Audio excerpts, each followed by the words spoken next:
မင်္ဂလာပါခင်ဗျာဒီလိုမျိုးလေးစဉ်းစားကြည့်အောင်အလုပ်တစ်ခုတည်းကိုအတူတူလုပ်နေတယ်ဒါပေမဲ့လူတစ်ယောက်ကတာမန်ပဲပြီးသွားတယ်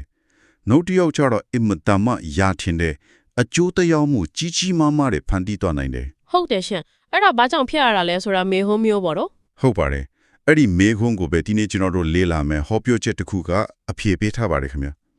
ခေါင်းဆောင်မှုဆိုတာယာရုမဟုတ်ဘူးတွေးခေါ်ပုံ mindset တစ်ခုသာဖြစ်တဲ့ဆိုတဲ့အချက်ကိုအဓိကထားသွားတာပါဟုတ်ကဲ့ဆိုတော့ဒီနေ့ကျမတို့ကအလုပ်သမားလို့တွေးခေါ်ခြင်းနဲ့ခေါင်းဆောင်လို့တွေးခေါ်ခြင်းကြားကအဓိကကွာခြားချက်၅ချက်ကိုအသေးစိတ်ဆွေးနွေးသွားကြမှာပါရှင်ဒါတွေကနေ့စဉ်ဘဝမှာချက်ချင်းအားပြုရှက်လို့ရတဲ့အတွေ့အခေါ်တွေပါကောင်းလေဒါဆိုပထမဆုံးချက်ကိုစလိုက်အောင်ရည်ရွယ်ချက်နဲ့အလုပ်အာယုံစိုက်ပုံကွာတော့ပြောတာထင်တယ်ဟုတ်ပါတယ်ရှင်အလုပ်သမားတစ်ယောက်လို့တွေးရင်ဘာလုပ်ရမလဲဆိုရဲ to do list ကိုပဲကြည့်တတ်တယ်ခေါင်းဆောင်လို့တွေးတဲ့သူကတော့ဘာကြောင့်လုပ်ရလားလဲဆိုရဲရည်ရွယ်ချက်ကိုအရင်ရှာတယ်အာဟိုပုံမင်းလို့ဘောနော်ဖះเจ้าစောက်တဲ့ပန်းရံသမားနှစ်ယောက်တယောက်ကိုမေးတော့ကျွန်တော်အုပ်စီးနေတာလို့ဖြေတယ်ဟုတ်တယ်နောက်တစ်ယောက်ကိုမေးလိုက်တော့သူကမျိုးဆက်တွေပဲတီတံမဲ့ဖះရှိခိုးเจ้าကိုတီဆောက်နေတာတဲ့လို့ရက်ကအတူတူပဲဒါပေမဲ့အမြင်ကလုံးဝကိုကွာသွားတာပဲအဲ့ဒီအမြင်လားအလို့ရဲ့အရေးသွေးကိုပါတက်ရိုက်တက်ရောက်မှုရှိတယ်ရှင်1960ခုနှစ်တည်းက NASA ကတန်ရှင်းဝန်ထမ်းတယောက်ကိုသူအလုပ်ကဘာလဲမေးတော့လာပေါ်ကိုလူလွတ်တင်ဖို့ကူညီပေးနေတာလို့ဖြေဟဲ့တယ်လေ Wow ယာရုကတန်ရှင်းဝန်ထမ်းဒါပေမဲ့သူ့ရဲ့အမြင်ကအင်ဂျင်နီယာတယောက်လိုပဲအဲ့ဒါပါပဲအဲ့လိုဘာကြောင့်ဆိုတာကိုနားလည်ခါတဲ့အခါအလုပ်ကအသေးပဲရှိလာပြီခွန်အားဖြစ်စေတာပေါ့နော်ဟုတ်ပြီအဲ့လိုကြီးမားတဲ့ရည်ရွယ်ချက်ကိုမြင်လာပြီဆိုရင်တော့ဒုတိယအချက်ဆက်တဲ့တာဝန်ယူမှုကအလိုလိုလိုက်လာမှာပဲနော်ညွန်ကြားချက်ကိုထိုင်ဆောင်မနေတော့ဘူးပေါ့ဟုတ်ပါတယ်ဒါငါအလုပ်မဟုတ်ဘူးဆိုတဲ့အတွေးနေငါဘလို့ကူညီနိုင်မလဲဆိုတဲ့အတွေးကိုပြောင်းလိုက်တာပါဟိုတယ်ဝင်တဲ့ဥပမာလိုပေါ့ခီးသေးရဲ့ပစ္စည်းပြောက်တာတူးဌာနမဟုတ်ပေမဲ့ဟုတ်တယ်ကိုယ်တိုင်တာဝန်ယူမိလိုက်ရှာပေးဟဲ့တာမှန်ပါရဲ့အဲ့လိုလုပ်ရက်ကအဖွဲစည်းအပေါ်မှာတော့လုပ်ဖို့ကိုင်ဟိတ်တီအဖော်မှာပါယုံကြည်မှုကိုတိဆောက်ပေးနိုင်တယ်ရှင်ဒါနဲ့အဲ့လိုလုပ်ရဲ့အမားလုပ်မိမှာစိုးရင်ဒါမျိုးတော့မဖြစ်နိုင်ဘူးလားအမားလုပ်မိမှာကိုစိုးရင်ဒါတဲ့ဘာမှမလုပ်ပေးနေရကပိုဆိုးပါတယ်လို့ဆိုပါတယ်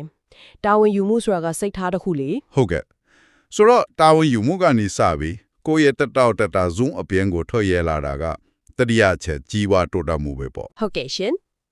်အလုတ်တမားလို့တွေးရင်တည်ငြိမ်မှုကိုပို့လိုလာရဲ့ခေါင်းဆောင်လို့တွေးတဲ့သူကတော့စိန်ခေါ်မှုရဲ့ကြားကတိုးတက်မှုကိုရှာဖွေတယ်ကျွတ်သားတွေလို့ပေါ့ဖိအားပေးမှတတ်မှလာတာအဲ့ဒါနဲ့ပတ်သက်ပြီး Stanford တက္ကသိုလ်ရဲ့လေ့လာမှုတစ်ခုရှိတယ်နော်ဟုတ်ကဲ့ Carrot Dweck ရဲ့ growth mindset နဲ့ fixed mindset လေ့လာမှုပါ growth mindset ရှိသူတွေကစိန်ခေါ်မှုတွေကိုရက်တန့်ရမယ်အချက်ပြမီလို့မမြင်ဘူးရှေ့ဆက်တိုးတက်နေတဲ့ဆိုတဲ့လက္ခဏာတစ်ခုအဖြစ်မြင်တာပေါ့နော်အတိအကျပါပဲဒါကြောင့်လေသူတို့ကမပြောင်းလဲ fixed mindset ရှိသူတွေထက်အောင်မြင်မှု40%ပိုများတယ်လို့ဆိုပါတယ်ရှင်ကောင်းပြီကိုယ်တိုင်တိုးတက်ရုံနဲ့မပြီးသေးဘူးနော်လေးချက်မြောက်အချက်ကပို့ပြီးတော့အရေးကြီးလာပြီကိုအတိမတ်ပြူတာခံခြင်းစိတ်နဲ့တခြားသူတွေကိုအတိမတ်ပြူပေးခြင်းစိတ်ကြားကကွာခြားချက်ပဲဟုတ်ပါတယ်တကယ်ခေါင်းဆောင်မှုဆိုတာအပေါ်စီးကနေအုံချုပ်တာမဟုတ်ပဲကိုယ်ဖွေသားတွေကို group site ကပါရှင်သူတို့ရဲ့အောင်မြင်မှုကိုမြင်ချင်တာဆိုခေါင်းဆောင်ကောင်းဆိုတာကနောက်လိုက်တဲ့မွေးခောက်ထားတဲ့ခေါင်းဆောင်အသစ်တီထံမွေးထုတ်ပေးတာရှင်သူတစ်ပါးကိုစွမ်းဆောင်ရည်မြင့်တင်ပေးလိုက်လို့ကိုယ့်ရဲ့သောစာလွှမ်းမိုးမှုကကြုံမသွားဘူးပိုတောင်တိုးကွာလာလဲဆိုတာသူတို့နားလည်ထားတယ်ဒါကတော့အားလုံးကိုပေါင်းပြီးရေရှည်ကြည့်တတ်တဲ့နောက်ဆုံးချက်ကိုရောက်လာပြီပေါ့ဒီနေ့တနေ့တာပြီးဆုံးဖို့ပဲထွေးတာနဲ့အနာဂတ်ကိုပုံဖော်ဖို့ထွေးလာတရားအင်ဂျင်နီယာဥပမာလေးကသိကောင်းတာပဲ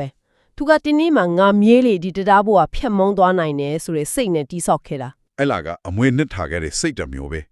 နေ့စဉ်အေးရပေါ်ကိစ္စတွေထဲမှာနှစ်မတော်ပဲနဲ့ရေရှည်မှာတကယ်အရေးပါမယ့်အရာတွေကိုဥစားပေးတာဟုတ်ပါတယ်ယုံကြည်မှုစာရိတ္တအဲ့ဒီလိုအရာတွေကဖြည့်ဖြည့်ချင်းတိဆောက်ရတာလေဒါပေမဲ့အဲ့လိုတိဆောက်ထားတဲ့အရာတွေကပဲရေရှည်မှာတကယ်တည်တံ့ခိုင်မြဲတာပေါ့နော်ဒီအချက်တွေကိုခြုံငုံကြည့်လိုက်ရင်ခေါင်းဆောင်မှုဆိုတာယာရုတန်စိတ်မဟုတ်ပဲ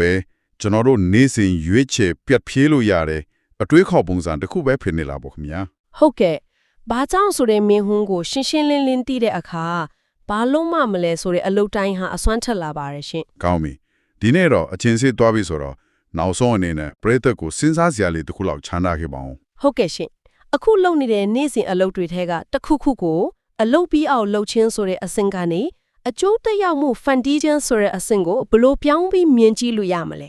ကိုယ့်ရဲ့တင်းငယ်တဲ့လူရဲ့လေးတစ်ခုကပိုကြီးမားတဲ့ရည်ရွယ်ချက်တစ်ခုရဲ့အရေးပါတဲ့အစိပ်ပိုင်းတစ်ခုဖြစ်နေတယ်ဆိုတာကိုဘယ်လိုမြောင်ကြည့်နိုင်မလဲဆိုတာလေးပါပဲရှင်